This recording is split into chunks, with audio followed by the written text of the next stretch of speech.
បាទនេះជាសកម្មភាពដែលបងស្រាយគាត់បងវាយឆាប់បាត់កម្ដៅដុំត្រៀមប្រកួតបរទេសបាទប៉ាថៃនៅ CNC ប្រកួតបរទេសលើកដំបូងមកគាត់បាទឡើយសវណ្ណ Sky ผมដាក់ស៊ីបហើយ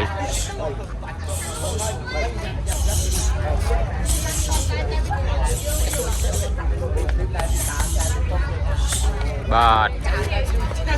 ជិះដល់មកបាទទៅជួយគ្រប់គ្រងគាត់ផងបាទ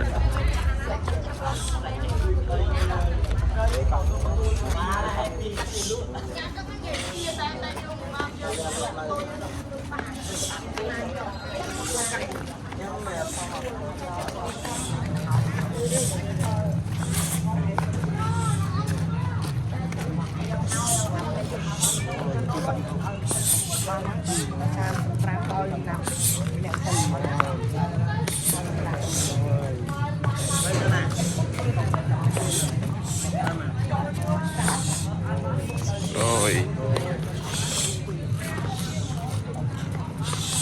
ប្រាប់គាត់ជើងជឿអាណាកំប្រាំងនឹងច្រើនពេកដល់យេឈើនេះដល់សិចមិនប្រាយនេះចិនពេញយើងទៅបាយហើយនេះមិនថ្មីឈ្នះវិញនេះសិចដល់ហ្នឹងសិចចុយអើយចូលទៀតបាទមកតែខ្នងតែអែមណាបាទសាក់គុណខ្មែរបាទមានតង់ចិត្តទៀតបាទឈ្មោះថារ៉ាយស៊ីងហ្គល